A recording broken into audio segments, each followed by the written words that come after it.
this was for you, Lee. We appreciate all that you've brought to us. And like I said, college football won't be the same without you. So, with that said, that's a good segue into our first topic, and that is our favorite Lee Corso moment in honor of his last headgear pick. Tony, you're there at the top, so we're going to let you go ahead and lead us off. What's your favorite Lee Corso headgear pick? I'll be honest with you. I didn't really have a favorite. I think a lot of us have seen most of the iconic moments that he's had. But I kind of want to pull a stat boy move here, though, with Corso. Some interesting facts when it pertains to him on college game day. Corso had a 286 and 144 record on his picks overall, which is pretty good. That's pretty good. He picked 69 different teams. He picked Ohio State 45 times, which is most of any team. He went 11-0 in 1999 with his mascot picks. And he was undefeated with 3 teams. USC, that had to be in the early 2000s. Virginia Tech, 4-0, and North Dakota State, 3-0. Obviously, he was no dummy. It's a shame that this new generation, the youth's not going to be able to see, the Corso that we've seen when he's in his prime because, game day, 25 years ago or so, 25 years ago, that's what you look forward to was literally the very end of it for him to make his little mascot picks. That was always fun. But it's sad to see him go, but, that's just life. And pretty much so long to a legend. There you go. Riddle, your favorite pick? We talked about this off the live, and mine's still got to be that I think it was SMU, the clip in the video package where he's just fuck it, and throws the megaphone. But another good one that really cracked me up was the Alabama Georgia game, and it was also in the clip, and that was where he called Uga, that's one ugly dog, and just going in on Uga and everything, and he didn't miss because we didn't win. So I really liked that. He didn't lie though. He didn't lie. No, very very ugly dog. Very impressed with those stats there you pulled out there, Tony. That was nice. Yeah, Tony had some stats for us. I figured Tony that'd had be, some stats. Maybe I can impress you one time. Yeah. Jordan, your favorite moment? I don't have just one. I was, fortunate enough to be one of those kids in that generation that grew up that we didn't watch Saturday morning cartoons. We watched college game day. That was what we did Saturdays in the fall. And for all the great memories through childhood, all I say is thank you, Coach. Yep. Yeah, that's amen to that. So, like Jordan said, most of us grew up from a very, very young age watching college game day. And honestly, you can put Pat McAfee, you could put the Incredible Hulk on there. It's probably never going to be the same without Corso and his dynamic that he brought to the table and the headgear pick. So, with that said, my favorite moment at the end of it was the Oregon Duck, and it wasn't even an Alabama moment. When he got on that bike, I remember it because it was like 4 o'clock for them over there so they could go live at, the early time when we started doing the game day earlier. And I remember that. I remember him getting on the motorcycle, and it was just electric. So Corso never let us down. He was always good for a laugh. So like I said, like Tony said, cheers to him. But we got to move on, and now we are to the segment known as Riddle's Riddle, and we're going to go ahead and ask our trivia question. So everyone here that it's, reward the early birds, you get a chance to win this thing. All right, so this week's question is going to come from the BCS era, and before I ask this question, just remember the BCS rankings didn't come out until around week 10 every year during the BCS era. He's telling y'all this because I messed up. Yeah. So the BCS era ran from 1998 to 2013 with 125 rankings being revealed and 17 teams holding the number one spot at least once. In that era, what team spent the most weeks as the number one ranked team in the BCS era? Good question. Good question. Like I said, if you know the answer, throw it in the chat. First 3, we're keeping points. And Riddle, appreciated another good question there. That was good. Kippy says Jordan's last week when he said Aguilar. Is that at Christina Aguilera? We'll make it to the playoffs. Troy said not Tennessee on the trivia question. Yeah. I honestly, dude, I felt terrible because I was going through looking for clips for Tennessee, and like there wasn't many. I remember the one where Miami came to play Tennessee in like 99 ish. I don't know. Tennessee, I think, won that game, but there wasn't many. Obviously, they went through some issues there, but that's not a big deal. I was actually at a game day in Tennessee in 2000 or 2001. The Catch against Florida game day was there that morning, and we got up and went to that game. I don't remember. The only time I was at Tennessee, and I don't think game day was there, was Tennessee, Florida, where Tennessee finally beat Florida. Like by 1 point. I was there for that game. Oh, that was 2001, so it was 2000 was the Catch game. But I was there for that game. Jamar fucking Gaffney. Yeah. Anyway, we're going to move on. So what we wanted to do this week, we are getting ready for real football. None of this week 0 shit. None of this -1. We're here. We're at week 1 of college football, and we are primed. We're ready. All of our teams are playing, and we're excited. So what we want to do is go ahead and give our conference champion predictions. This is for fun. No one gives a shit about the Pac-2, but we picked it anyway. So here we are. And what we're going to do is, I think what we're going to do is, let's do this. Let's have fun with it. Tony, you get to pick any conference. You pick the conference. Riddle, you'll pick the next one. And then we'll all go down our list and we'll just keep it fun. When we get to the Power 4, I would like to have a prediction and a dark horse. Only on the Power 4, though. Tony, pick a conference. Well, hey, we'll just get the little scrubs out of the way. We'll just go Conference USA. Conference USA. Give you your pick. Yep.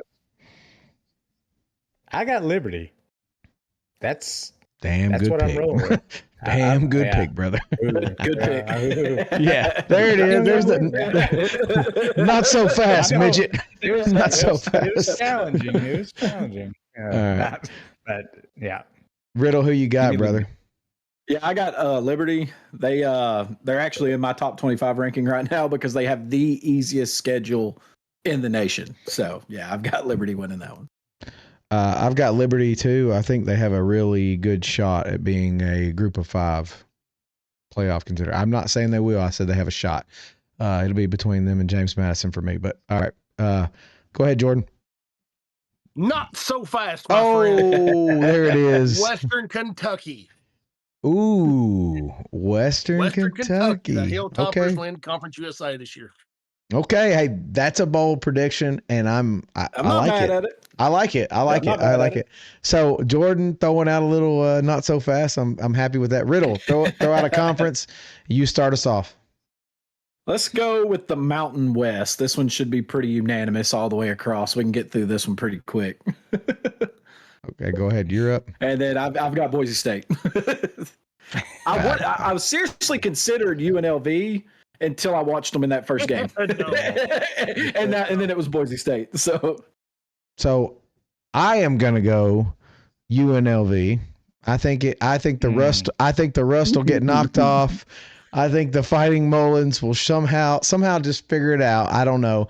I actually think Boise could lose week 1. So I know it's not a conference game, but anyway. All right, I'm going UNLV. So for fun, Jordan. Yeah, I wanted to go UNLV, but after that stinker last year, it's got to be boys. It's got to be the Turf Smurfs. The Turf Smurfs. Yeah. Get it? I like it. Yep. Tony, you got Turf Smurfs? Yeah, I'm going Boise State until further notice. I mean, how many years have they won that shit in a row now? They've won a lot. Yeah, so who's there to beat them? Beats them, I can't. Yeah. Until someone else does it, then I'm just going to pick them. So, well, I'm going to go to the most intriguing conference in all of America, and that's the Pac-2. And I'm going to start us off. I'm going to put my money on Wazoo, mainly because I don't give a shit which one of these two teams beat each other to a fucking ends of submission. So, Jordan, you're up.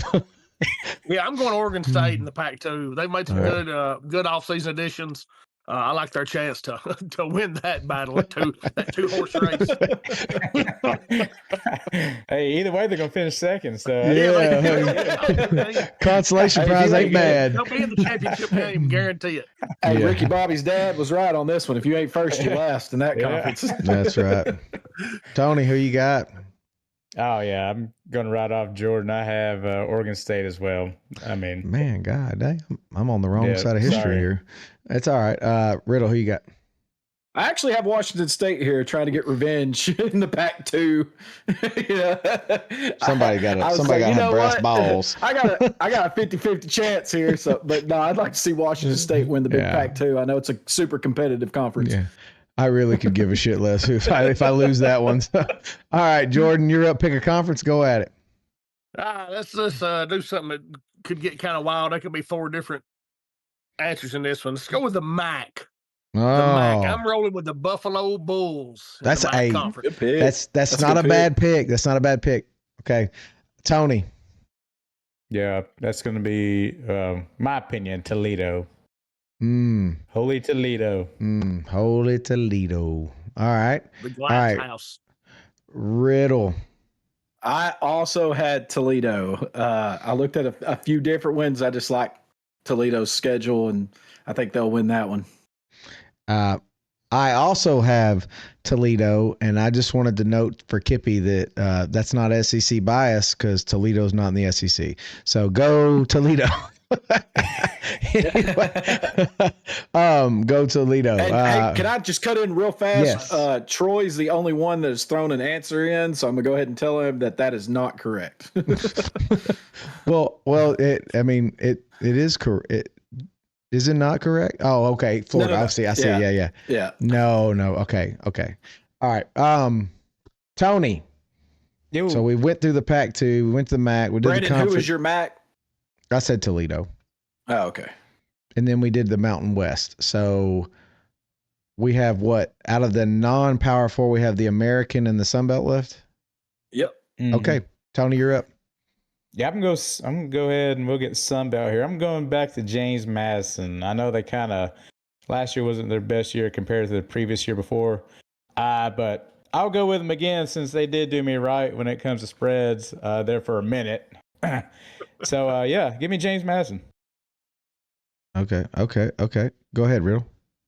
I believe that this is the first year that they're eligible for postseason play since they moved up to Division I. That's correct. Otherwise, they probably would have already won a couple of Sun Belt championships. But yeah, I've got James Madison winning the Sun Belt this year as well. I don't see anyone standing in their way. I don't know what they're doing at James Madison, but they're doing a really good job. Probably the most efficient transfer from one division to the next that I've ever seen. I've never seen a team come up and just completely, just dominate their conference like that. So James Madison for me. Jordan? Not so fast, my friend. Again. God dang. I'm going to roll with the Bobcats of Texas State. That was number 2 for me. Okay. I like it. Riddle, we're going to throw a little curveball. We're going to go Ohio Valley Conference. Go. I'm fucking with you. SEMO. They're not even Division I. Tennessee Tech. The Eagles are the favorite right now to win that conference. I know. Tech's got a good football team in that conference, so that's a FCS. I went ready for FCS. I'm just messing with you. Go ahead, Riddle. Lead us on the last one. So in the American, this is another team that's got a chance to be a Group of 5 representative. I got Tulane here. So winning the American. It came down to Tulane or Army for me, and I went Tulane. I don't like the one kind of attack there, so I'm gonna go Tulane. I will say I was this close to picking Memphis just because. Dude, they got some fight in them. Jordan. Matter of fact, I am rolling with Memphis. Okay. It's always tough out in that conference. It's never easy playing down there. I'm not mad at it. Tony. Not mad at it at all. Tony. No, I'm not going Memphis. They screwed me too many times last year on spreads. Give me Tulane. Tulane. Tony picks with his heart. Yeah, I do. All right, so I'm up, and I'm going to go independent, and I'm going to pick Notre Dame. I'm sorry. Tony, you did get Tulane. You said Tulane for the American. Yeah, Tulane. I was looking at the. And give them a run for their money. So I was looking at the answers coming in the chat. So I'm here. I'm going to save the SEC for last. You guys do what you want. I'm going to go. So this is where we start doing dark horse. So I'm going to do a Big 12. So I think the clear-cut favorite for most of us is going to be Arizona State. They bring back what I would consider a top 5 quarterback in Leavitt. And I think that's a given. My dark horse is no longer Kansas State. My dark horse is Texas Tech because I think the money shows up and I think the transfers show up, and I don't think they win it. I just said they're a dark horse. I think they finish second behind Arizona State, but they have a shot. Jordan. Oh, boy. Yeah. Probably going to be a shocker to you. I'm going with Kansas. I think the Jayhawks get it done in the Big 12 this year. That's a shock. That's the biggest one so far. Get it he done. Loves that. Tony loves that pick. After the absolute egg they laid last year, I think they right the ship this year.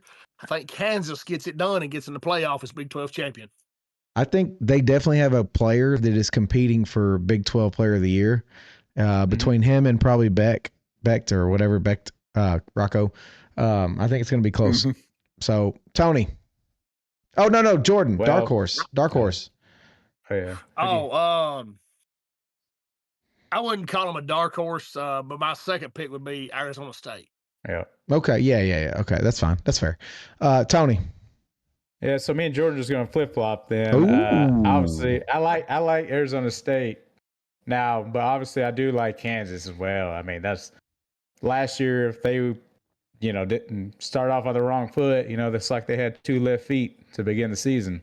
They had injuries, offensive side of the ball too, didn't help them, but once a few of them come back towards the end of the season, they start rolling. And quarterback play is always big. It's what we say anyways. They got him. The biggest. So yeah, but yeah, I'm still going to stick with Arizona State. Hell, I think I even said that they could be a top 4 seed. So I got to stick with that. But I do like Kansas. Like if Arizona State doesn't, I could see Kansas doing it. Hell, maybe even Utah. But I'm going to still pick Kansas as my dark horse. I'm not going to lie to you. That is a team to watch. That's a team to watch. I'm not going to say anything else. I'm not changing. I'm not reneging on anything. I'm just saying that's a team to watch. Riddle, close us out. Honestly, I think there's about a 6-team race of teams that could potentially win the Big 12 this year. I mean, you look at those teams; they're very evenly stacked.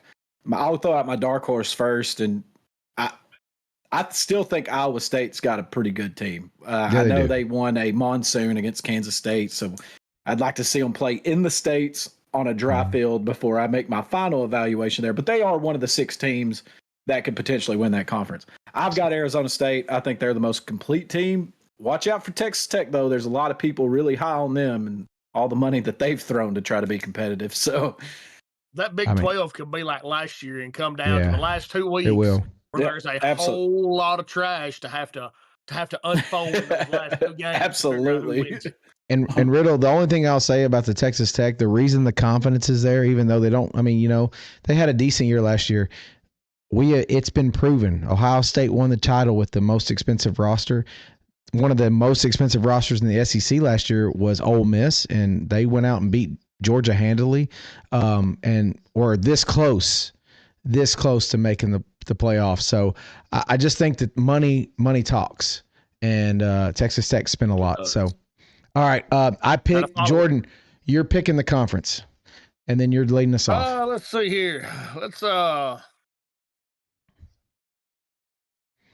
This should be pretty unanimous. We'll go with the ACC. I'm going Clemson. Clemson should just run through that.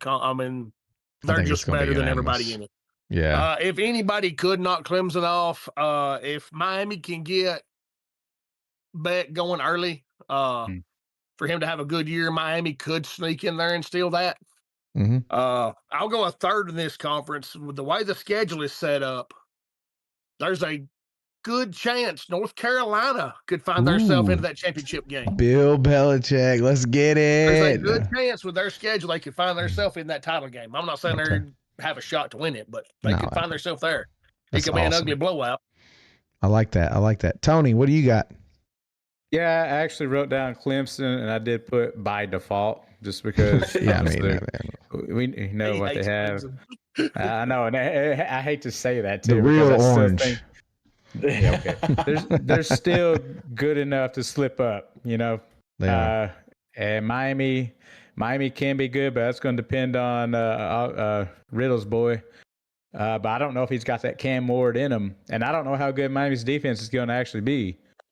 So, you know, but if he plays good or well, half of anything what Ward did, then I mean they could be right there in it for the last couple of weeks of the season at least. Yeah, not saying he will. Yeah, I can see that. I mean, the conference to me seems like it's a little bit less than what it was last year. I don't know why I believe that. I just don't feel like I have as much. I feel like it's Clemson and that's it, and then everything else is kind of fighting for second. But Riddle, who do you got? Yeah, I mean, I've got Clemson. I think they're the most complete team in that conference. My dark horse, though, and I'm going to talk on this later in another thing we're going to do, but my dark horse is Georgia Tech in the ACC. And I'll touch on the reasons why here in a little bit. Okay. So I'll close us out on this one. My Clemson. So it's a 4-way across the way there, and I'm gonna say dark horse is Miami, and I'm gonna touch on why I think Miami's a dark horse in the segment we're gonna do later. So. Troy just came into the comments and said Florida State worst to first. Yeah, right. Troy, Troy, that's gonna all your hopes and dreams are gonna be squashed on Saturday. Don't even worry about it. All right, Tony. With 7 L's. Two conferences left. You pick. Well, we'll say best for last. So I'm gonna go with Big Ten.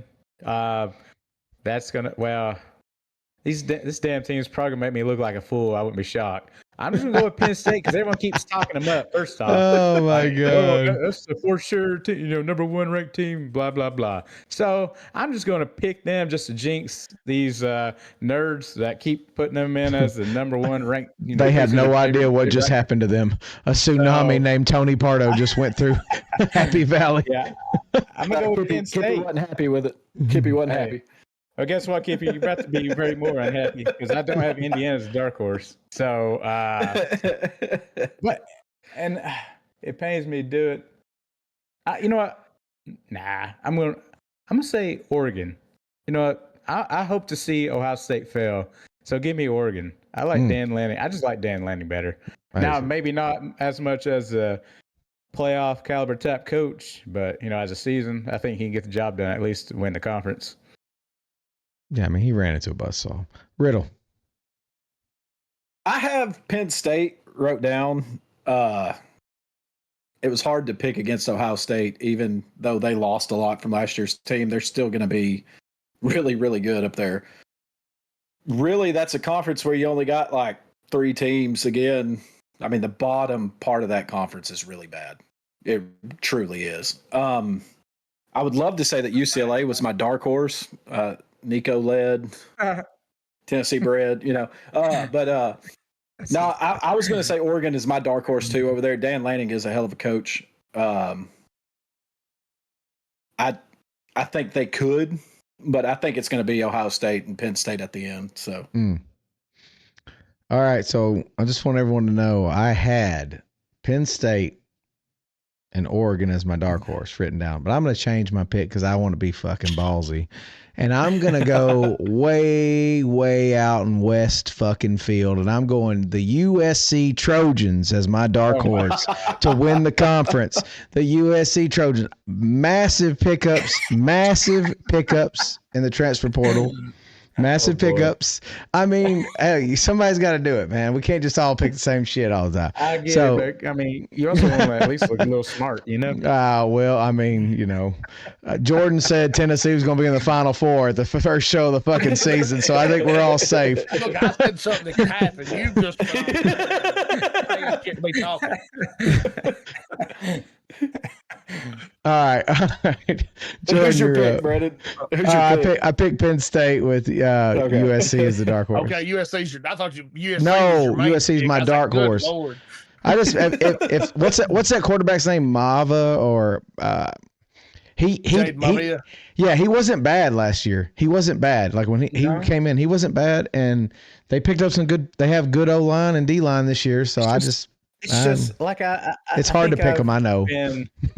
I just think I've been a big Lincoln Riley hater for some years I hate him now, too. and I just think he's not a good coach. So. No defense, but offense is always there. I just say, hey, I'm going to go out on a limb. Jordan, you're up. Give you a puncher's chance. You're up, Jordan. Look at Colorado last year. I'm going Ohio State. The Ohio State to win. That's okay. I think they're just better across the board than Penn State. If they can get quality quarterback play out of Julian Sayin, I think Ohio State wins it. My dark horse is Oregon. I love Dan Lanning. I love the hard-nosed, grinded approach he brings to his program. I love the way he's built his program. They are going to break through. It's not a matter of if, it's just a matter of when. Yeah. He said, mark his words, Indiana will be in the Big Ten championship game. He also said the Hoosiers have the best QB in college football. I'm going to have to disagree with you on that. But who's their quarterback? I don't even know his name. As the Rock once told me, it doesn't matter what his fucking name is. So anyway, all right, Kiffy, we love you, brother. Don't take it to heart. So, Riddle, we're down to one. Lead us off. So the SEC, again, this is a conference where, depending on how you run your gauntlet, is whether or not you're going to be there. There is no East and West anymore. It's all you got to do is be in the top two. And even last year down the stretch, it was jumbled at the end, and just the way the games fell. This is why we got Texas and Georgia too. I'm going to be a homer. I'm going to pick Georgia as my SEC champion. I think Texas has got a great shot. I think LSU could possibly get there. I don't think they will. You never know what Alabama's going to do after the worst season they've had since Saban left, or since Saban started there. Diego Pavia has been speaking some strong words. Right, everything I said doesn't even fucking matter now. My dark horse, and I actually hate saying this, but my dark horse, and they have the toughest schedule in the nation. But if they can, like I said, if they get through it, that Florida team could be really good. So I'm going to go with a true dark horse in the SEC and pick Florida as my dark horse. But I got Georgia winning it. All right. Well, I'm gonna be safe on this pick. I'm gonna be safe. I'm gonna go with Georgia to win the SEC because until someone knocks them off, they're it. And my dark horse is the team that everyone is writing off, and that is Alabama, because I think they do have all the pieces. Several major pundits that aren't associated with Alabama, Jordan, mark that down, have picked Alabama to win it all, including Josh Pate. Now, I'm not saying they'll do that. I just said they have a shot to win the SEC as a dark horse. So I do think if the quarterback steps up and plays well, we have all the pieces in there to really make a run, but that's a big if. So I'll give us a dark horse, a puncher's chance. Jordan, who you got? Yeah, I'm taking Texas to win. If Arch Manning gives any kind of quarterback play, I really like this Texas team this year. It pains me to say that. Good God, it pains me to say that. Fucking horns down. But I do think Texas breaks through and gets it done this year. Dark horse. I'm going to roll with Ole Miss. I think Ole Miss could sneak in there and cause people some problems. We know they're going to score points. If they can get 2 stops a game, that's all they need. Yeah, I mean, Jordan, you took a there. I thought you were about to stick with your. I'm really surprised how a top 4 team isn't even the dark horse candidate in the SEC. No, that's a team that's going to grow as the year goes. Okay, touche. I don't think they'll even make it in the game. I mean, all you got to do is get the playoff. You need to sit at the table. You're right. Tony. Yeah, I also unfortunately took UT Junior as the SEC champs, and Well, I mean, even last year, I think a lot of Horns fans thought that they would have actually been better off with Arch Manning at quarterback. They go back and read Reddit and all this stuff. They felt like that. Oh, Steve Spurrier. If in the playoffs, they thought that he probably would have played better than what they had out there. So yeah, I'm gonna go take the burnt orange, and then dark horse. I think I'm gonna go with Alabama. Boom. I'm going to go Alabama just because they do have the weapons and shit. Tony, and they're gonna be a tough out if they get the good quarterback. when I was watching you, Tony, your lips looked like it was saying Vandy. When I was watching Tony, I thought Vandy was coming out of his mouth. We're gonna. I was gonna say we're gonna have to start putting that little segment of Tony having the battle in the mirror up here. He keeps talking about Alabama like that. Yeah. Oh my God. Yeah. I mean, it's Todd Simpson. Tony's trying to put that curse on us. That's what he's trying to do, Troy. Troy said, "Thank God he didn't say Tennessee. We have a chance."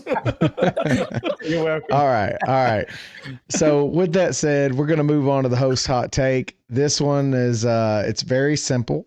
We're starting the season, so what I want from you, Jordan, and I'll let you kick it off, is your most take it to the bank. You're going to bet your house on it prediction, and then I want a wild prediction that no one else is going to think of, something that's kind of out there, off the beaten path, essentially, to give our viewers and listeners something to think about.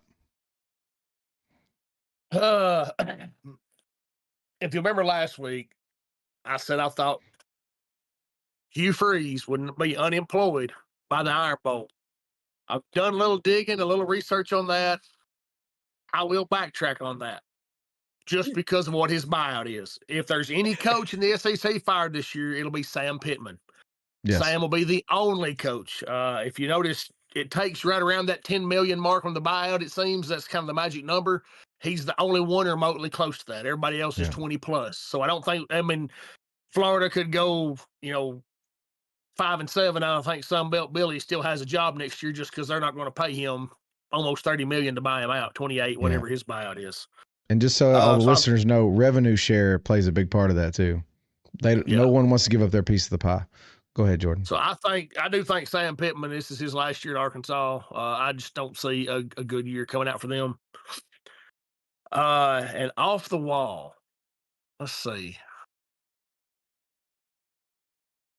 I had part one ready. I was not prepared for you to throw the curve bottle number 2. I'm sorry, brother. Off the wall prediction. I believe Boise State gets the group of 5 nod to the playoffs and wins 2 games. 2 games in the playoff. That is shocks the world. There you want something off the wall. There it is. That's freaking bold, brother. All right. Tony, you're up. So we're doing a legit take. All right. So now you're just what you were gonna bet on if you had to bet your house payment. Okay. Well, I don't know if I want to bet the house on this. But surely to God, at some point, something like this got to stop. I think University of Georgia records 0 arrests this season for driving and receives the key to Athens City Hall for a clean driving record as a team. Hey, bro, there's a Georgia player right no predictions bust. Georgia has no hope now because every player will be arrested on a bus tomorrow, high on weed or something. I would say this: Tennessee is the most recent person with a driving infraction. We got a lot of catching up to do. We have a lot of catching up to do. Okay, now Tony. Something else though, but seriously, one I can see this happening possibly. I can see. Maybe towards the end of the year, I think Oklahoma's going to stink it up again. Venables will be fired. Obviously they're going to have to do something this year. I just feel like he's on the hot. You said that. I know you said that last year, but come on, how many years you guys sucked though? Oklahoma, they don't. Yeah, but Oklahoma, I feel like they have standards, do they not? Anyways, this is just me. This is me speaking, though. Anyways, hey Tony, let me tell you why that'll never happen. What? I'm not. What? Brent Venables' buyout is $44 million. Oklahoma don't have that money. They probably do, but they don't want to give it to him. I'm still gonna roll with it. Fuck it. Venables gonna get fired. Okay. And then USC fires Lincoln Riley because I don't like him. And then Oklahoma takes Lincoln Riley back. Fuck it. Golly. Damn, Tony, you just went. Right there. All right. Hey, I will say, I know Jeff has to be excited about one of the newest sponsors that Georgia picked up. Word is they picked up Tesla as a sponsor for all those self-driving cars, trying to cut those infractions down. That beats the hell. That beats the hell out of the one I saw today with someone having dude wipes. So anyway, Riddle, I need a sane prediction, not none of this bullshit these guys are throwing out. And, all right, so there's a lot of college and especially college royalty, I guess you could say, and some NFL legends head coaching now in the college football ranks. You got Eddie George at Bowling Green, Michael Vick's at Norfolk State, Deshaun Jackson's at Delaware State, Bill Belichick's at North Carolina, and then Frank Reich's out there at Stanford, and we already saw them lose to Hawaii. But my most sane prediction is that Bill Belichick and Eddie George will have winning records. I'm not going to go too outlandish there, but those two will have winning records in their first year at their new schools. And Michael Vick, Deshaun Jackson, and Frank Reich will not. And then my wild hot take, and this is where I think Georgia Tech is going to win 10 games this year and play for an ACC title. And the reason is if you look at their schedule, they got 2 ranked opponents right now, Clemson and Georgia. They got them both at home. And their road games this year are at Colorado, which is, I believe, Friday night. Yes. And then Wake Forest, Duke, North Carolina State, and Boston College. That's their road games. So we're going to know right off the rip whether they're good. That's a damn Indiana schedule there. And they got a lot returning on both sides of the ball. I mean, their top receiver did transfer out, but, Haynes King and Justice Haynes are back, or Jamal Haynes, sorry. That combo, you saw how they played Georgia. I mean, they played their ass off in that game, and rivalry games are different. But I just think that they could make a run at the ACC. I mean, who else outside of Clemson and Miami and maybe SMU do you have in that conference? And all they play this year in conference is Clemson. Troy said Florida State, so I just wanted to make that known. All right, so I'm gonna go with Howell Norvell with 7 L's. I'm gonna go with the bold pick, and this is nothing, but I'm gonna say Penn State, Georgia, Texas, Oregon, and Clemson all make the playoffs right off the rip. I think that's a very safe guarantee, just because of schedules and who they are. I think they're all in the playoffs. That doesn't mean that there's not other teams. I just mean those pretty much a guarantee. The wild pick, and I just can't wait. I just can't wait to see every one of y'all's fucking faces when I say this. I have a Heisman Trophy winner, and we ain't even played a fucking game yet. Not one that matters, and that's Carson Beck wins the Heisman with a Miami schedule. With a Miami schedule, I think he goes out there and I think he puts up big numbers to prove himself. And I mean, we saw what Cam Ward did. Cam Ward. I know he's not. I know he's not. He's going to put up bigger than Cam Ward? No, but I don't think there's a Travis Hunter out there either. I don't think there's a Travis Hunter or an Ashton Genty. My hot take was crazy. That's crazy. I don't know. Because Cam Ward couldn't even win the Heisman. He put gaudy ass numbers, and it's not. It's not his fault. I said it had to be wild and crazy. It is wild and crazy. But here's my thing, and we talked about this a lot last year. Yes, Carson Beck put up decent numbers last year, but it was more than that if you actually watched him. Yeah, and I know. Without Ladd McConkey and Brock Bowers, he struggled. And you think he's going to have the talent at Miami that he did at Georgia, even Georgia last year? I think he's not going to play against the defenses that Georgia played against. I agree. I mean, that's all I'm saying. I'm saying, like, if you look, dude, nobody Miami played had a defense. Nobody they played had a defense. Not name one team that had a defense that they played. Maybe did they even play Clemson? And I don't even know if they played them. Anyway, it's wild. I know it's a wild take. I'm sorry. Troy said, "Well." So we're gonna go into our top 25 and marquee matchups for the year. We're kind of combining this. So we're gonna go ahead and we're gonna rip this Band-Aid off, and we're gonna start with number 1 Texas at the Ohio State, and I have Ohio State as a 1.5 point favorite. Is that what you guys got? We all in agreement there? Yeah. All right, I'm gonna start. Is it 1.5 now? Yeah, that's what I had, but I'm gonna go with Riddle.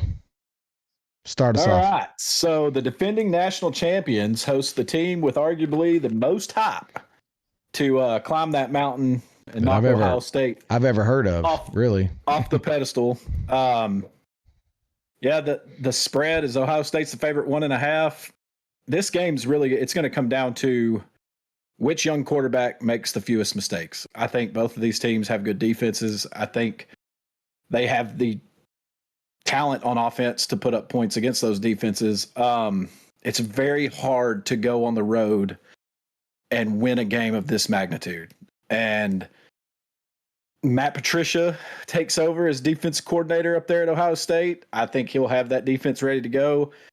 I think it's going to be really close, like the spread says, but I can't pick against Ohio State in this game. I'm actually going to pick Ohio State in this one. Jordan. Yeah, I'm going the other way on this one. I'll take Texas plus the 1.5. Arch Manning won't have to have a big game for Texas to win this. There's a real good shot that Baxter and Wisner could combine for over 300 on the ground. Texas is going to have a strong rush attack. They're going to look to run the ball to take the load off of Arch. And I think Texas gets it done. I think Texas is better across the board in every position group. So I'm going to take the Longhorns. Better at wide receiver? Yeah. No. Maybe, okay. That's why I asked the question. Outside of, as a whole, Tony, don't forget about Cardell Tate up there now. You cannot question Ohio State's ability at wide receiver. They have put out wide receivers. They have put them out. Okay. Tony, you're up. Go ahead, share your piece.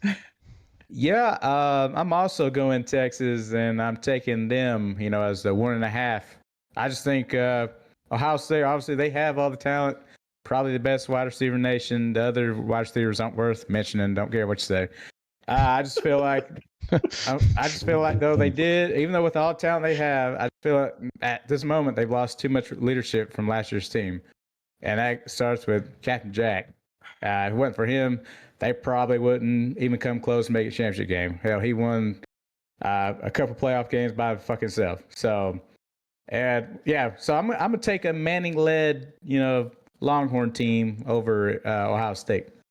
They got Captain Downs on defense now. No, he's no Captain Jack. No, he's not Jack. He's no Captain Jack. Riddle, you already went. So I'll go ahead. It's on you now. So bottom line is I was really thinking long and hard about Texas. And then Jordan gave me that same fucking speech he gave me last year when Tennessee was going in there. And I just fucking about lost it. I didn't give him any speech last year. But I'm going to stick with Texas. And the reason why, Riddle, is you actually alluded to it.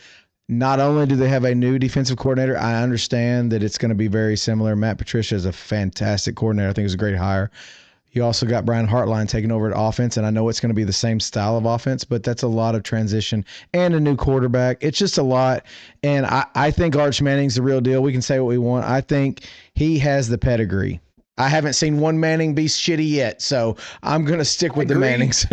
I agree on the Manning thing, but honestly, the swaying point for me, because this game is almost as evenly matched as you can get it. This is a good game. The swaying point for me was the first Georgia game last year.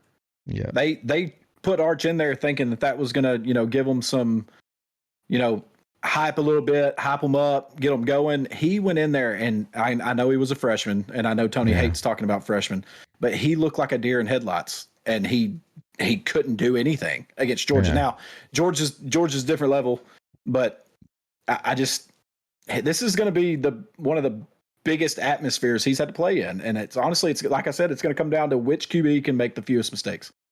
Yeah. And there's a chance with two young QBs that this could get ugly one way or the other very quickly. Absolutely. Yeah. So absolutely. And based on that, Riddle, I'm going to go with the kid that has one additional year in college, and I'm going to go with Arch. I agree.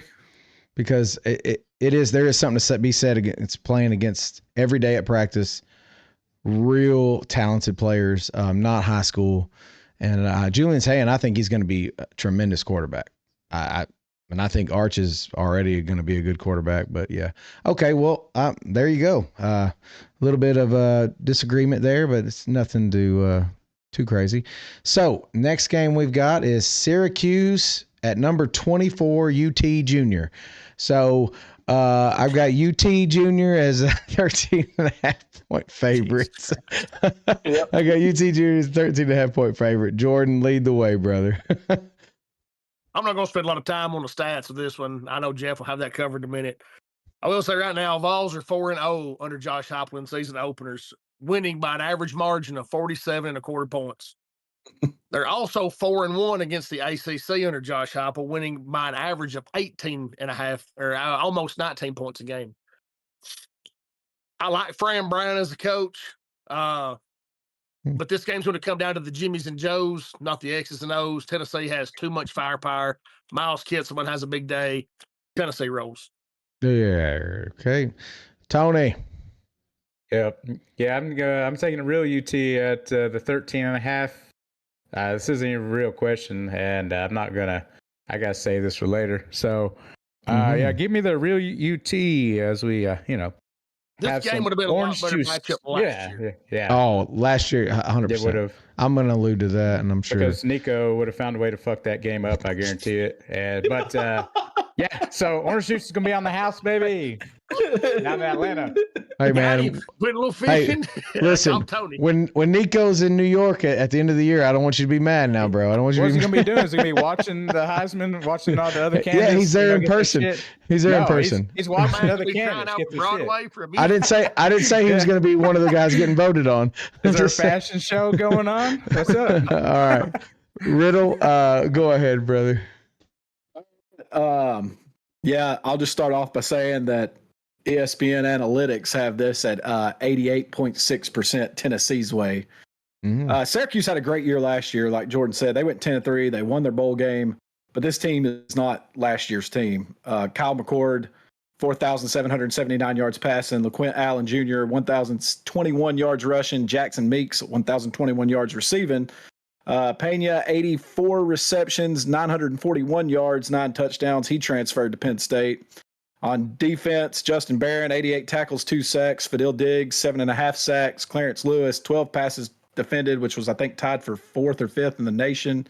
1 interception, 37 tackles. All those guys are gone. All of them to the NFL, except for Pena, who transferred to Penn State. Notre Dame transfer quarterback, Steve Angeli, I think is his name, is the starting quarterback there. He did go 6 for 7 for 44 yards in the playoff against Penn State, but they're just not going to have enough in this one. My key players, I had Kitselman down 6'5", 245 tight end. I think he's going to have a big day.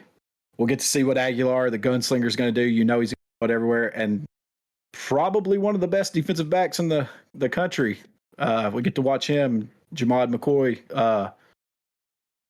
I think Tennessee wins big here. I don't think that 13.5 is going to be enough. No, I'm going to go ahead and I just have one question. Yeah. Well, go ahead, Brandon. Then I have a question. No, I'm just going to say I've got UT easily winning this. I think we all alluded to Syracuse lost too much. It doesn't matter how they lost it. They're not going to have the dogs to stay in the trenches with Tennessee. And it's at Tennessee. There's no shot. So Tennessee, I'm taking Tennessee in the points. All right, go ahead, Jordan. What's your question? Hey, and I'm sure some of the OGs like Kippy may remember this. Do y'all remember last year when Brandon picked the Fighting Kyle McCords and he come out through 3 pick sixes in the first half? Yes. Yeah. I remember that. Who was that against? It was Pittsburgh. Pittsburgh, yeah. I think so. It was And Pittsburgh. He comes out, throws that 3. And I want everyone to know scores 21 for Pittsburgh. I want everyone to know. I believe Syracuse finished better than Pittsburgh because Pittsburgh sucked ass because I picked them the rest of the year and they sucked ass. Yeah, they fell apart after that one game. Yeah, that one game they were all Americans. But all right, so moving on, number 8, Alabama at Florida State University. Free shoes you. Bama 13.5 point favorite. We'll go ahead and Tony, take it away. Alabama, give me the 13.5. Now I know Gus Malzahn, he is at Florida State. You don't have to remind Bama fans, what he's capable of doing, going back to the Auburn days. But this is Florida State now. This team, question marks everywhere. Don't exactly know what they have at any positions. So I just think it's going to be a lot of. I think Florida State's they're going to be trying to figure out who the hell is going to be starting where. That's not good. Obviously, going into game Alabama, who pretty much knows what they got. I don't care if it's at Tallahassee or not. This shouldn't even be close either, in my opinion. Maybe at the very beginning, Florida State comes out hype, keeps it somewhat close in that first quarter. But I think as time goes on, Alabama pretty much just has a way. So, yeah, I'm going to take that Alabama 13.5. All right, Riddle. Yeah, so this is only the 6th time that these two teams have played. Alabama holds a 3-1-1 record against Florida State. One thing I thought was interesting, this will be the first time Alabama has ever played in Tallahassee at Doak Campbell Stadium. So I thought that was pretty cool. This stat's just still crazy to read off. Alabama's coming off a 9-4 season, which is the worst since 2007. A lot of teams wish they could have a 9-4 season. Ty Simpson's taking over. Now, I know you're going to talk about that. Florida State, Boston College transfer quarterback Tommy Castellanos is going to be the starting quarterback in this one. He's Italian. Tennessee, he's no good.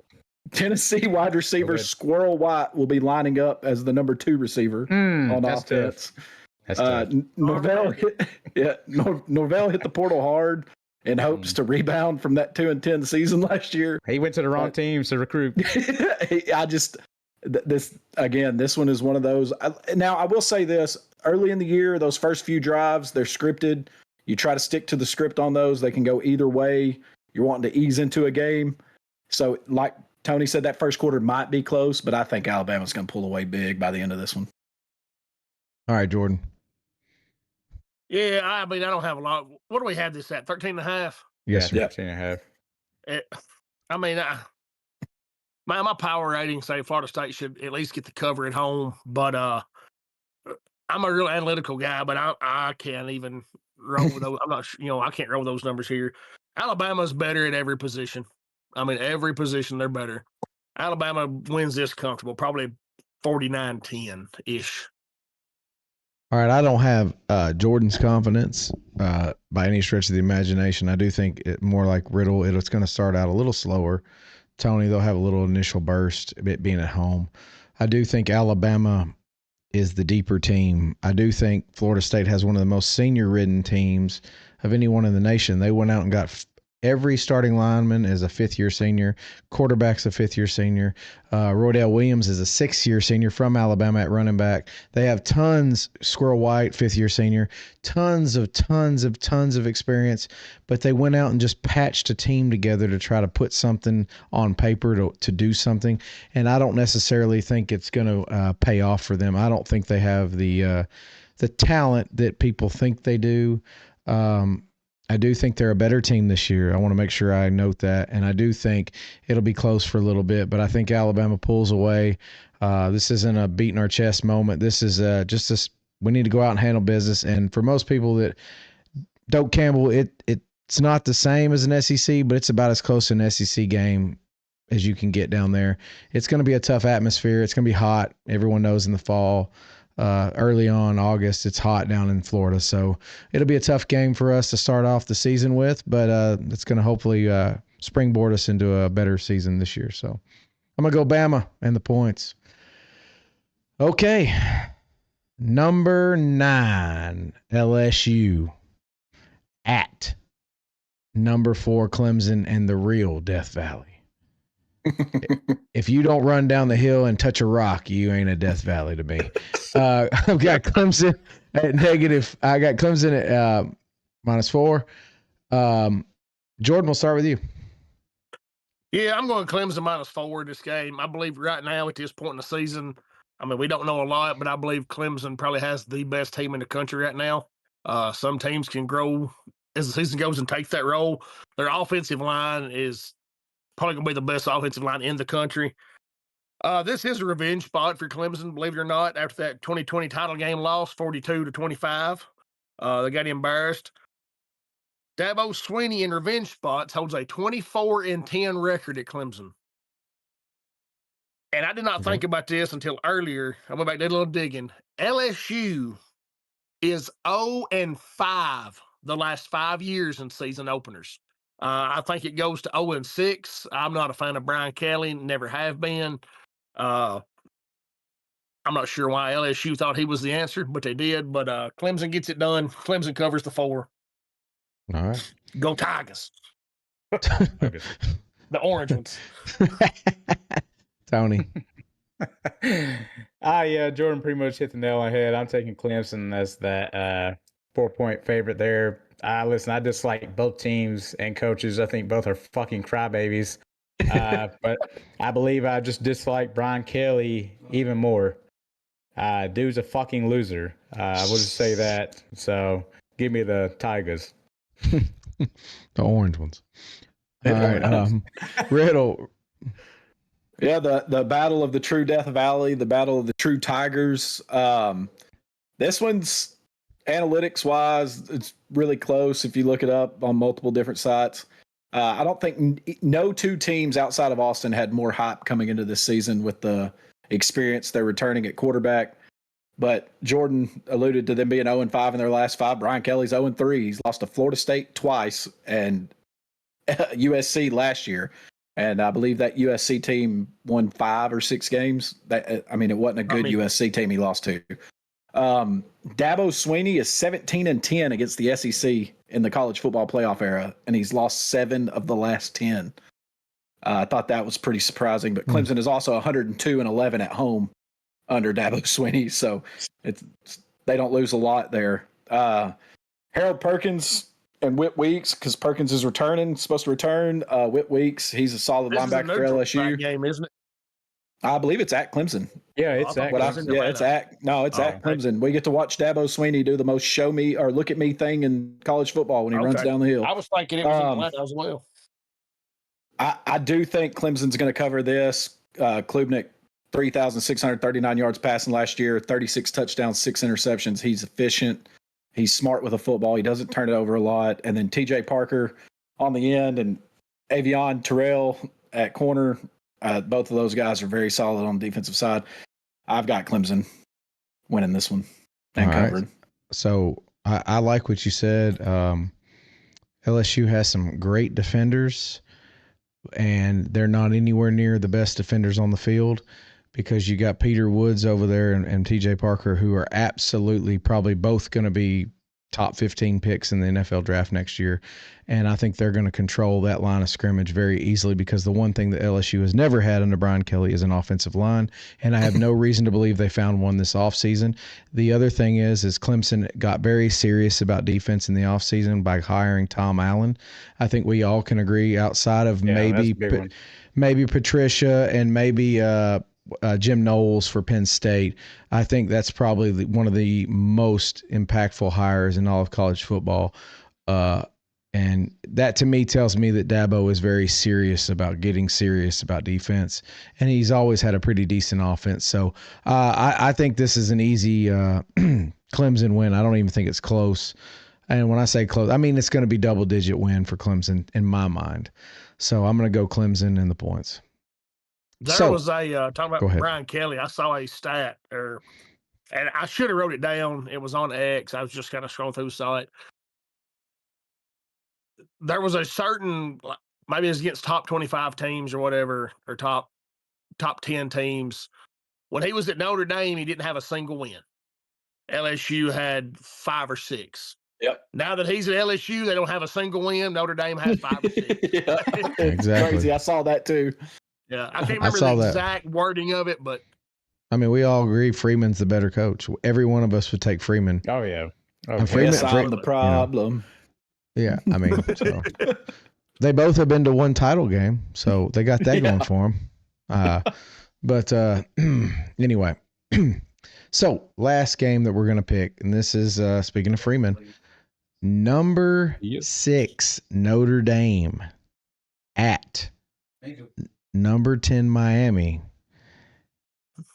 And it's got a 2.5 point spread, and I believe it's Notre Dame. So yes, I'm going to start with Riddle. Who do you have? All right. I had fun digging into this one because this is the convicts and the Catholics, baby. Oh, you stole my shit. Damn it. Well, you can say it too, but this game was played every year from 71 to 1990, with the exception being 1986. Notre Dame dominated the 70s. They went 9-0. Miami had the advantage in the 80s, going 6-3. Notre Dame hasn't beat Miami in Miami since 1977. I thought that was pretty good. That's interesting stuff. Miami's lost a lot. Their leading tackler, their top 2 receivers, obviously Cam Ward's a Tennessee Titan now. On defense, Tyler Barron and Simeon Barrow both had 5.5 sacks that led the team. They're gone.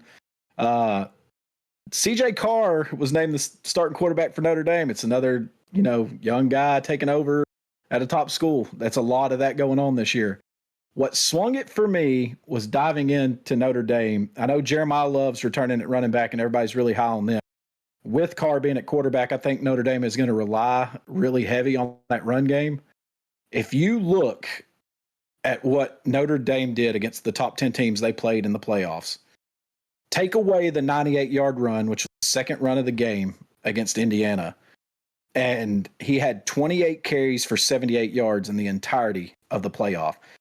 He had 8 for 108 against Indiana. One of those was for 98 yards, so he had 7 for 10 the rest of the game. He was 6 for 19 against Georgia, 11 for 46 against Penn State, and he had 4 carries for 3 yards against Ohio State. I'm not saying that Miami has that caliber of defense that those teams did, because all those teams had really good defense. But they're going to have to rely on that running game, and if Miami can stop it, I've got Miami winning this one. I'm taking the 2.5 and picking Miami. There you go. All right, Jordan, you're up. It sounds like you kind of agree. Yeah, absolutely. The key to winning this game for Notre Dame is to run the ball, take that pressure off of Carr. I think Miami can stop Notre Dame's running game. And if they get back going early, I think Miami might cruise in this game late. So I'm going to take the Hurricanes plus 2.5. All right. Tony. I would not be doing what you guys said. I'm taking Notre Dame. 2.5. Catholics versus convicts. That was stolen. Honestly, outside of the QB spot, obviously Notre Dame's a little questionable there. I feel like Notre Dame's better at almost any fucking position. You compare both of them together, and not only that, I still feel like obviously they have the better coach. I'm not a huge fan of Cristobal down there. I think sometimes he's a little bit moron when it comes to game management shit. So hell, I'm gonna take the guy who almost won it all last year. Give me Marcus Freeman. Marcus Freeman led Irish. All right. Well, it's down to me in the last little bit here, and I'm gonna go with Miami. And 1 being at home, 2, I am leaning more and more and more on a quarterback-driven league, and I think Carson Beck clearly is defining. And here's the deal: we can say whatever we want, but last year Notre Dame actually did have a threat at QB. This year they don't have a threat at all yet. That doesn't mean they can't grow and get better. I think Miami's a tough out, and for some reason I just got Cristobal really. They did lose a lot, but they added some stuff, and they spend money down there, and I think they have a good team. I don't think they're going to win it all or anything like that. And I just got Notre Dame taking just a hair of a step back this year. I'm not saying they're probably still going to make the playoffs because their schedule is atrocious. Indiana's schedule looks like it's an SEC team schedule versus Notre Dame's schedule, and that's with this game too. I think Notre Dame's schedule's horrendous, but But I got Miami winning this one, so I'm going to go with Miami in the upset. Schedule didn't matter last year. No, they won't matter this year, Tony. They can all talk that shit out their ass. It don't matter. Whoever's 11-1, you get a playoff bid. You get a playoff bid. You get a playoff bid. All you got to do is be 11-1. It doesn't fucking matter. All right. So with that said, we didn't really have a lot of fan chat. We had Troy in here just pretty much blessing Pardo for not picking them in a lot of his picks. But we are to that section where we're going to try to end and wrap up, but we're at Pardo's Pour. No. We're not at Pardo's Pour. I got you this week, Riddle. Go ahead and give us the answer because I did not see it come through. This is what I want to do because nobody got the correct answer. So what we'll do is Saturday, we usually have a lot more traction on Saturdays with the games going on and everything. When we come on the air Saturday, I'll ask the question again. And then if we get the correct answer Saturday, then we'll take those. And then if not, Chad, the question was, hang on, since you're in here, nobody else has got it right. You get a free run at it. Where the hell did it go? Okay. So the BCS era ran from 1998 to 2013 with 125 rankings revealed, those being the BCS rankings from week 10 on. So 125 rankings, 17 teams holding the number one spot at least once. What team spent the most weeks as the number one ranked team in the entirety of the BCS era? And if you get it right, you'll get the most points for the trivia this week.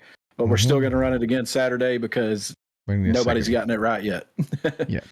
So we are now to the section. I like your style, Riddle. So we'll go ahead and move on. We're at Pardo's Pour, where Pardo gives us his one thing that he's heard this week or he's seen in the media that grinds his gears. So go ahead, Tony, and have at it. Well, just before I start off, this Pardo's Pour, this rage was brought to you by Buffalo Trace. Keeping it simple for everyone. Amen, brother. Amen. So we're finally here. This is finally the week. I've been I'm really eager for this this weekend, especially pertaining to my Vols. My Vols have been highly disrespected since these stupid fucking rankings came out by some idiots, some nerds. This is just a statement week for the fucking Vols, okay? This is a statement week for the Vols, and it's time to silence these fucking clowns, these idiots that claim to know ball. They don't know ball, right? So I'm gonna get this off my chest, and I'm never gonna speak of this bullshit ever again. Losing Nico doesn't hurt or help Tennessee. Don't care what anyone says in the win or loss column at all. Considering he basically did jack shit last season in the games that mattered. So let's stop acting like he just carried the team on his back, because that's not what happened. Tennessee literally got better at the majority positions. I know QB still a question. I still think QB position still be better. Yeah, we lost Sampson, but we still have the talented running backs. And what's one thing Heupel's done since he's been here, is we've always had a run game, and now all of a sudden the shit's just going to stop? I don't think so. Now, Coach Hype, he knows how to run offense. I know it hasn't been the same, I feel like, since Golish left. But until they literally just stop scoring points, then I'm going to expect the Vols to continue to compete. Now, I didn't say win every game. Mm-hmm. They're going to compete. They're going to be in games. I mean, hell, defense is still going to be good this year. Defense is going to be good enough to keep them in games this year. Again, it's just going to come down to QB play. It's just, I can't wait for Tennessee to put their fucking foot up Syracuse's ass this Saturday. Kind of like I remember last year. So I remember last year too, going against NC State, and still questions there with Nico, right? Which Nico really didn't play all that well in that game. Tennessee still put a pretty good ass whipping on NC State. But you know what they said last year, NC State ain't good. So I'm sure we have some morons that are probably going to pick Syracuse, right, because they lost Nico. So if Tennessee when they win, actually, not if. I don't want to hear I don't want to hear any bullshit saying, well, Syracuse isn't any good. I don't want to hear it. And when Aguilar has a better season than Nico this season, because it's going to fucking happen. Don't care what anyone says. I don't want to hear it. I don't want to hear anything, I don't want to hear anything about, well, Aguilar, he's got better surrounding cast. Because guess who doesn't out there in La La Land? Yeah. It's not him. Definitely not fucking him. So, I'm just going to keep sipping. Okay. And the haters going to keep bitching. All right. When Tennessee keeps putting up a weekly dub. All day to say that. I know. He's been fiending for this one. Tony, the only thing I'm gonna say is I'm gonna let you know right now. Syracuse fucking sucks. Please don't act. I'm just saying it before the game's even played. They suck. They're not gonna beat Tennessee. So I'm on recorded saying that. because if they lose, then they're gonna say, well, it's because they don't have Nico. Nah, you can't have it both fucking ways now. Yeah, I'm not gonna say that. Apparently, supposedly Aguilar is supposed to throw 5 interceptions a game. So, I mean, apparently. God. Yeah. I don't know if y'all saw the we need more Buffalo Trace. Josh Heupel has been extended through the 2030 season. Yeah, that's good. Yeah. That's good. Saw this number today, and of course, I lived it. I tried to think about it, trying to remember it. In his first 4 seasons, Josh Heupel has won 37 games on Rocky Top. In the 4 seasons previous, they had won 20 games. That's a plus 17 difference. It's time people start respecting Coach Heupel for the coach that he is. I'm not saying he's the greatest out there, but he's a lot better. Like coach. I told you were talking about the night, Brandon, in our group chat. I mean, you got to have continuity starting somewhere. Yep. I mean, that's the first coach that we've extended since Fat Phil. Yeah, he's a good coach. I mean, I just want to add to that in Tennessee's defense. I mean, Georgia, we've had 2 coaches since 2000. That's it. We had Rick. Now we got Kirby Smart. So we haven't had a lot of turnover. When you have those coaches stay, and it's a key. You have to build a program. You got to get the guys you want in there. I mean, Tennessee, they went through, after Fulmer was fired, it was Kiffin, Dooley, Butch Jones, Pruitt. I mean, good Lord, at the damn shit they had to endure. What an idiot. There's a lot of Tennessee fans that still hate Kiffin to this day. I don't hate the guy. If I would have been a young head coach, if I'm at Southern Cal and Tennessee calls, guess what? I'm doing the same move. Taking over for Pete Carroll? Taking over for Pete Carroll? Who wouldn't? It was his dream job. It was his dream job. I mean, who wouldn't do that? Freshwaters and Ole Miss. Yeah. and look what he's doing. Look what he's doing at Ole Miss. Yeah, he's turned them around. A big turnaround. Big turnaround. So we're going to do a little quick closing. Tony, anything you want to add on your soliloquy? No, I think I got it out. I feel good now. Okay, good. I'm glad you got it out. Cortisol levels are dropping as we speak. Every time you go on that segment, it's like you taking a big shit. Just like pretty much. All right. Riddle, anything to add? I'm just wanting to add that, we talked about this being week 1. It's a big weekend. There's a full slate of games starting tomorrow night. Running all weekend. So start tomorrow afternoon.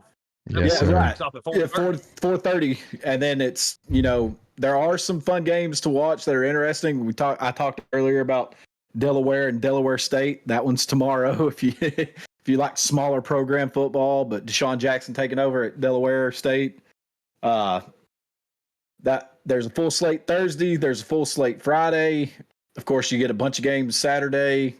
Looks like Illinois plays Friday night. Tony, if you want to watch them, you better go ahead and mark that on your calendar. Probably not. Buddy. No, I'm gonna go Kansas plays Friday. Tomorrow night's what? Nebraska at Cincinnati. That should be a fun. No, is the Boise getting a game? Yeah. The Boise's tomorrow night, Boise's right? at 4:30 in the afternoon. Okay, yeah. It's an early game. Oh, you talking about tonight? Okay. Friday night, you got Georgia Tech and Colorado out there in Colorado. So that kicks off at 9, doesn't it? But you also got Auburn at Baylor. 7. Yep, Auburn at Baylor, which to me is the one I'm going to be watching. I'm going to be watching that. Like we've got a full slate for Thursday, Friday, Saturday, and then I believe you've got premier game on Sunday. Yeah, you've got Notre Dame, Miami on Sunday, but then Monday night you get Bill Belichick's debut at North Carolina against TCU. So don't forget that Virginia Tech, South Sunday. Dude, that's going to be a good game. That's going to be a good game. There's football for the next like Thursday, Friday, Saturday, Sunday, Monday, 5 days of just good college football. I will give this much credit. They've done a good job after, now that thank you for following. Used to the college, it was still everybody played Saturday. They've opened up, took this entire weekend over, and they're getting better about spacing out some watchable games. I mean, I remember you'd have some Thursday nights of like that opening Thursday night be Georgia Tech and Boston College, two 2-10 teams facing off, and you're like, dude, I would rather listen to paint dry than watch this. They're doing a better job about getting some of these matchups that you probably wouldn't get a chance to catch. That should be fun. Right. I agree. I'm very excited. So I don't give the NCAA a lot of credit, but I'll give them that much. Well, I mean, it's kind of like they're doing like the NFL. They're starting to really push and promote. You got to promote your Thursday nights. You got to promote your Friday night games. Whatever that game is, if you're gonna take the time to put it on TV, it better be a damn good one, or at least have a good one to captivate the audience. Better be worth your production time. Exactly, because this year I got YouTube TV, so I can watch 4 games at once. So I'm going to be all over it. All right, that's going to do it for us tonight at Lock, Loaded, and Goated. We're going to be back on Saturday night at 8:30 to kind of review all the games that have transpired up until that point. We're going to watch a few games with you guys. So we look forward to having you then. Those of you that have not done so, please go like, follow, subscribe, do all that goodness. We are on TikTok, Kick, YouTube, and Twitch. We're also available via podcast in the audio form on Amazon, Spotify, and Apple Podcasts. We would love it if you'd go over there, like, follow, subscribe, do all that goodness over there. And that's going to do it for all of us at Lock, Loaded, and Goated. Please, please, please, let's watch some football this weekend, and we'll see you on Saturday. Hey, and don't forget, we are in 1440p high def on YouTube. If y'all want to see this beautiful face in high def. 10-4. See you guys.